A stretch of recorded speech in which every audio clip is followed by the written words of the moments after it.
অকপ লৈ বিজেপি চৰকাৰে যিখিনি সিদ্ধান্ত ল'লে এয়া সংবিধান বিৰোধী।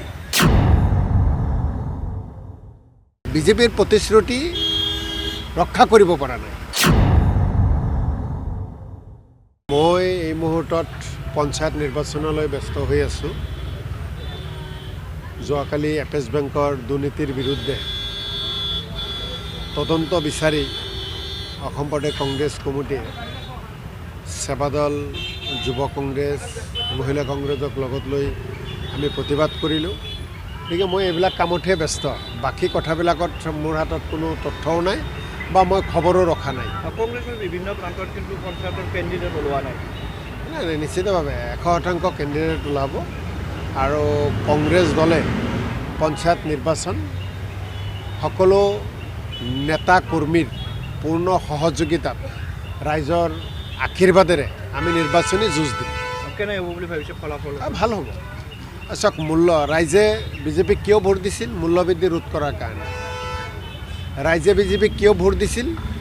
সংস্থাপন, নিবনুৱা যুৱক যুৱতীসকলে যাতে সংস্থাপন পায় তাৰ কাৰণে।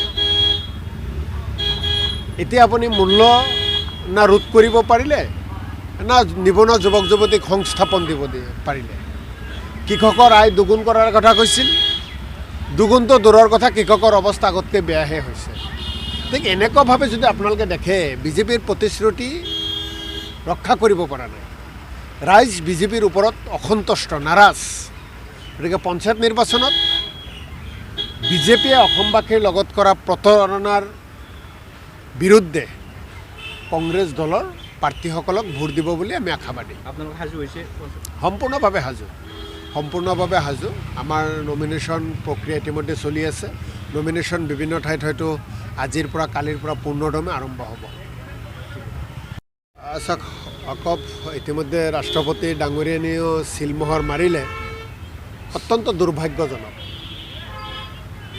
ভাৰতৰ সংবিধানক সমগ্ৰ বিশ্বই সন্মান জনায়, ইমানেই শক্তিশালী সংবিধান আমাৰ। অকপ লৈ বিজেপি চৰকাৰে যিখিনি সিদ্ধান্ত ল'লে এয়া সংবিধান বিৰোধী, এয়া ধৰ্মনিৰপেক্ষ বিৰোধী।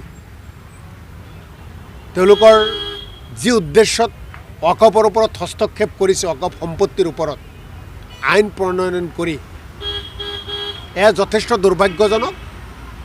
এয়া দেশখনৰ কাৰণে মংগলজনক কেতিয়াও হ'ব নোৱাৰে। ইয়াক তীব্ৰ বিৰোধিতা কৰিছোঁ আৰু আমি যুঁজি যাম এই আইন বাতিল কৰাৰ কাৰণে।